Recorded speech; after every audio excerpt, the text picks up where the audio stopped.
The Ford Crown Victoria is a majestic couch on wheels that most parents wish their kids wanted. However, there is a catch. These things are basically Mustangs with a sweater on. The Crown Vic was sold to civilians between 1992 all the way into 2007 and finished its production in 2011 as a fleet sale, or basically for the police. But guess what? They all contain the same source of power as the Ford Mustang GT between 1996 to 2004, the 4.6 liter 2-valve engine. Of course, Ford had to give the Crown Vic 3 siblings: the Mercury Grand Marquis, Mercury Marauder, and the Lincoln Town Car. Yet they are all just slower than the Police Interceptor Crown Vic, besides the Marauder, which utilized the 03 to 04 Mach 1's engine. Today, I'll be going over exactly why the Ford Crown Victoria is the best first car and why you should buy one. Let's get started.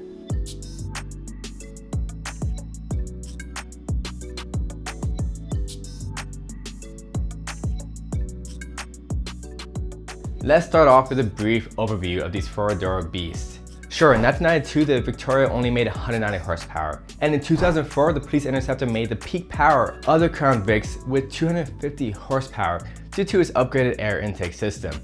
Before people start going a bit crazy, the Police Interceptor and the civilian Crown Vics are kind of the same. Besides, the Police Interceptor, or the P71, has a higher rear-end gear ratio and a final drive which gave the car a quicker start, allowed it to reach a higher miles per hour, and of course, minor horsepower gains. There is no Police Interceptor chip, contrary to what most people believe.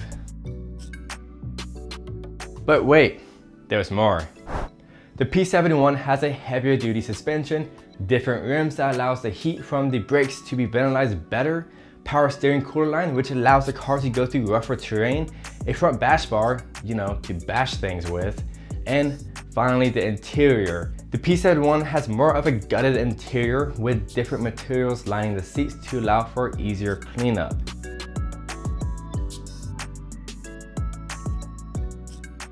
Overall, the civilian model is much more comfortable, but you can buy the P71 for much cheaper compared to a well-kept civilian one.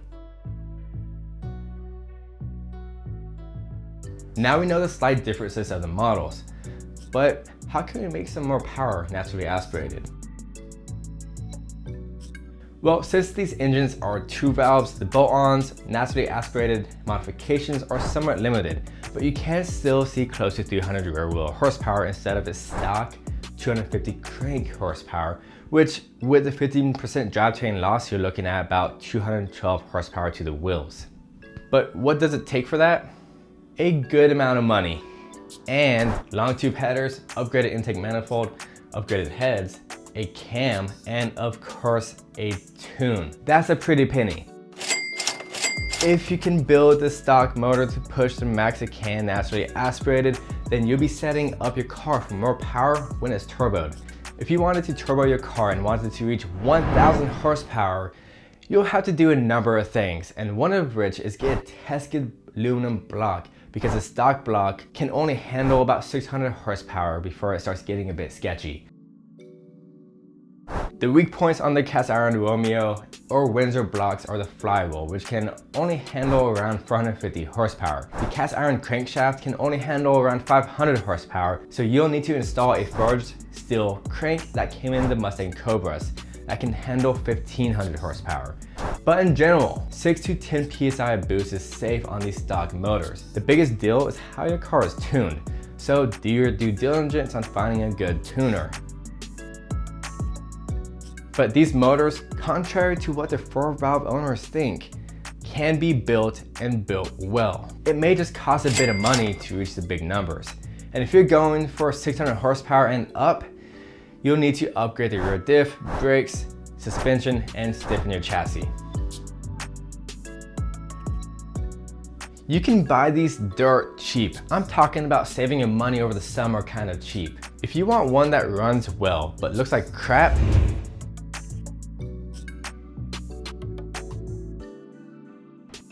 you could find them for about $1,500 with 150,000 miles. Sure, you'll need to fully remove the decals and clean it up, but well worth the money in my opinion. You could find one somewhat beat up, but can still look nice for under $1,000. And all three of these vehicles would be fantastic to start working on your cars as well. Or finally, you could spend $2,500 on one in great condition. The paint looks great and the interior looks good for what it is. So that is the material I was talking about. Imagine cleaning throw up from junkies with ease. Either way you like your Crown Vic, a P71 or not, these things are built to last. If they were not dogged on its entire life, you should see near 300,000 miles. And I have actually seen quite a few with about 500,000 miles with the original drivetrain. So it's all down to how well you maintain it and take care of the car, and of course the previous owners. So if you buy yourself a $1,500 car with 150,000 miles, you'll be paying $1,500 for 150,000 miles if the car lasts 300,000 miles. And that is pretty sweet and a good deal in my opinion, because most used cars that you buy, you will be paying about $3,000 for 100,000 miles. Finally, let's talk about its reliability. What are the issues with these nearly bulletproof Crown Vics? The map tends to start to malfunction, which would cause erratic idles, lack of power, and a no start. Try to clean the map with some map cleaner, but if that doesn't work, you may need to buy a new one. These spark plugs have been known to pop out of the engine, so please use a proper procedure to replace the spark plugs with proper torque specs. If this happens, stop driving it, because you will have to re-tab the hole, which isn't the easiest thing to do. A shop should charge around $200 to fix it. The ISC solenoid causing a high idle or hanging idle. You can install a restrictive airflow plate to relieve the hanging idle, and you'll have to replace or clean the ISC solenoid if it's causing a high idle. Try cleaning it first. The intake manifold on the Crown Vics up to 2001 has a plastic crossover pipe which will end up cracking and causing coolant leak behind the alternator. So the first thing you should do if you buy one of these years is get an upgraded one with a metal crossover pipe. Exploding gas tanks on the 1992 to 2001 Crown Vics due to a rear collision causing a spark near the gas tank. This is a fatal and dangerous issue. It is more of a rare issue though. There was a recall, so most of these should have been fixed. However, I'll take the safe route and just get a newer model. There was also a recall for the lighting control module due to bad soldering joints within the joint. So that should have already been fixed, and it's located underneath the dash. And if it's not fixed, it's an easy replacement. The Crown Victoria, in my opinion, is a fantastic and one of the best first cars that you can get.